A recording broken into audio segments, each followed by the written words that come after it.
Hello everyone. तो कैसे हो आप सब। आज की इस वीडियो में बात करने वाले हैं कि ऐसे इंसिडेंट की जो कि पहलगाम हमले के बिल्कुल सिमिलर है।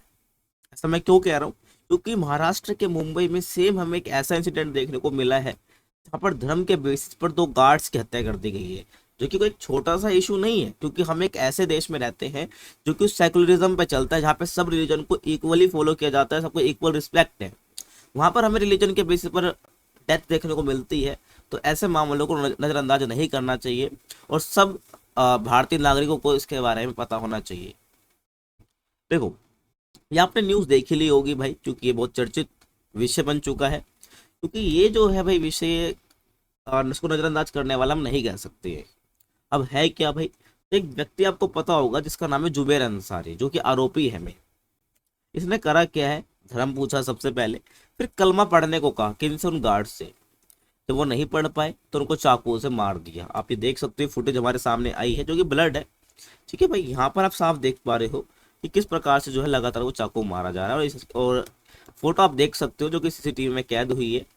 यही चाकू से उसने क्या करा है, गार्ड्स की हत्या की है, जस्ट बिकॉज ऑफ कि वो कलमा नहीं पढ़े। ठीक है, समझ रहे हो। अब आगे देखो भाई, अब पूरा इंसिडेंट स्टार्ट कहाँ से वो सुनो। जो मुंबई का एक रोड है जिसका नाम है मीरा रोड। तो वहाँ पर क्या है, एक नया नगर इलाका है। वहाँ पर एक युवक ने क्या करा, दो सिक्योरिटी गार्ड्स को उनके धर्म पूछने के बाद चाकू से हमला कर दिया। आरोपी की जो पहचान है वो 31 साल का इंसान है, जो कि जैब जुबेर अंसारी करके उसका नाम है। और इस सोमवार को सुबह करीब 4 बजे की घटना ही है, अंधेरे के टाइम पे ही हुआ है। और पुलिस ने क्या कहा है भाई इस मामले में, तो पुलिस ने कहा कि अंडर कंस्ट्रक्शन बिल्डिंग के पास दो सिक्योरिटी गार्ड थे, राजकुमार मिश्रा और सुब्रतो रमेश, जो कि ड्यूटी पर तैनात थे। और आरोपी जो है पहले इलाके में आया और मस्जिद का रास्ता पूछा। देखिए ऑब्वियसली बात है भाई, उसने पूछा। कुछ समय बाद वो दोबारा लौटा, पूछ लिया भाई, आगे बढ़ गया, फिर वापस आ गया। उसने गार्ड से धर्म पूछने के बाद अचानक चाकू से हमला कर दिया। उसने बोला होगा भाई मैं हिंदुज़म को फॉलो करता हूँ, तो इसी बात पर जो उसको हमला कर दिया। अब सोच रहे हो, अब उसने हमला तो कर दिया, ये क्या दिखाता है, ये दिखाता है कि जो पर्सन है वो किस प्रकार से रेडिकलाइज्ड हो चुका है। अब इसके बारे में एक शॉकिंग न्यूज़ ये भी है, आपको पता चलेगा कि भाई केमिस्ट्री पढ़ाता था अपने एरिया में। अब एक टीचर हो गई हरकत ऐसी कर रहा है, आप समझ लो कि ये कितना भाई रेडिकलाइज हो चुका है कुछ कट्टर धर्मपंथियों की वजह से। आपको आगे समझ आएगा, आगे और सुनिए। इसके बाद एक कैबिन में घुसा और दूसरे गार्ड से कलमा पढ़ने को कहा। और जब गार्ड ऐसा नहीं कर पाएगा, ऑब्वियसली बात है वो दूसरे रिलीजन का है, वो नहीं कर पाएगा। तो उस पर भी क्या हमला कर दिया गया। इसको कहा जाता है कि एक रिलीजन को सबसे ऊपर दिखाने की कोशिश करना, बट ऐसा नहीं है, सब रिलीजन एक होते हैं।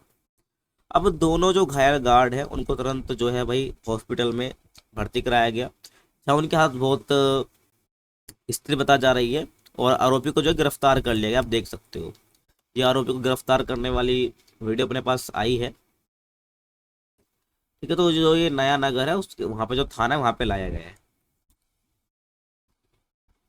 और जो महाराष्ट्र एटीएस है उसके घर से जो है आईएसआईएस से जुड़े नोट्स, एक लैपटॉप, कुरान की 3 कॉपी मैंने बरामद की है भाई, ध्यान रखना है। और बताया जा रहा है कि आरोपी ने हमला अकेले प्लान किया था, ठीक है ना सारा। तो आईएसआईएस से जुड़े नोट्स मतलब कि जिसने उसमें इसके बारे में अपनी इच्छा जाहिर कर रखी है, आईएसआईएस के बारे में। तो वो भाई ऐसा क्यों, क्योंकि उसकी इच्छा थी, वो इसमें शामिल होना चाहता था। तो ये ऐसा ही नहीं बना, ये पहले ऐसा नहीं था, ये इंटरनेट की वजह से जरिए ये कंट्रपंथी बन गया, रेडिकलाइज्ड बन गया है। तो उसकी तलाशी ली, कुछ नोट्स मिले उसके घर से।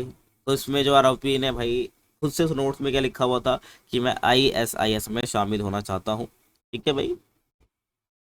और उसने जो सिक्योरिटी गार्ड पर हमले को किसी आतंकी संगठन में शामिल होने की दिशा में अपना पहला कदम बताया। तो भाई उसने सिक्योरिटी गार्ड पर हमला कराना वो इसलिए चाहता करा उसने, ताकि वो किसी भी आतंकी संगठन में वो शामिल हो सके। पीछे चले भाई वापिस। अब इसके बारे में मेन बात क्या है आपको पता होना चाहिए कि ये जो आरोपी है 2020 में अमेरिका से लौटा था ये। ठीक है। और तो देखो करीब 1.5 घंटे जो है नया नगर पुलिस ने सीसीटीवी फुटेज के आधार पर आरोपी की पहचान करी। अब मैंने आपको दिखाया किस प्रकार से गिरफ्तार भी इसको कर लिया है। और 4 मई तक पुलिस ने क्या करा है, थाने अदालत में पेश किया गया, और जहां से उसे 4 मई तक पुलिस हिरासत में भेज दिया गया है कि 4 मई तक वो पुलिस हिरासत में रहेगा। जब वो ठाणे की अदालत में पेश किया, उसके बाद उसको जो है वापस से पुलिस की हिरासत में भेज दे, 4 मई तक वो रहेगा। अब जो एटीएस है उसने बताया कि जो आरोपी है वो साइंस ग्रेजुएट है और वह 2000 से 2020 तक अपने माता पिता के साथ अमेरिका में रहा था और अमेरिका में नौकरी नहीं मिली उसको। इस वजह से क्या हुआ, 2020 में वापस भारत आ गया भाई। और 2022 में मीरा रोड में एक जगह है स्मिता रिजेंसी बिल्डिंग में, वहाँ पे वो अकेले रहकर ऑनलाइन केमिस्ट्री की कोचिंग देता था, मतलब बच्चों को पढ़ाता था। अब एक और अधिकारी ने ये बताया कि जो आरोपी है, जो अपना ये जुबेर अंसारी है, इसकी पत्नी अफगानी है, अफगानी। तो वह उसे छोड़कर अमेरिका चले गई भाई।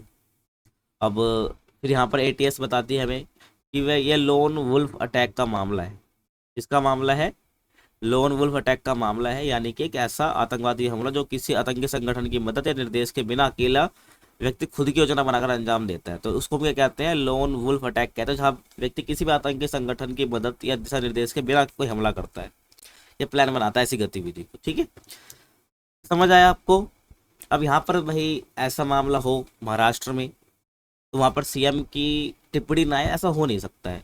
तो महाराष्ट्र के सीएम देवेंद्र फडणवीस ने कहा कि भाई ये मामला आत्म उग्रवादीकरण यानी कि सेल्फ रेडिकलाइजेशन का लगता है, मतलब जहाँ पर एक व्यक्ति जो है कट्टरपंथी बन जाए। ठीक है, और सीएम के मुताबिक प्रारंभिक जांच में सामने आया कि भाई आरोपी कट्टरपंथी बन गया और जिहाद के नाम पर हिंदुओं पर हमला करना चाहता था, जो कि उसने करा भी। और मामले की जांच फिलहाल महाराष्ट्र एंटी टेररिज्म स्क्वाड यानी कि एटीएस और एनआईए कर रही है, जो कि एटीएस में बहुत सारी चीज़ें बताई भी है, मैंने आपको पीछे बताया भी।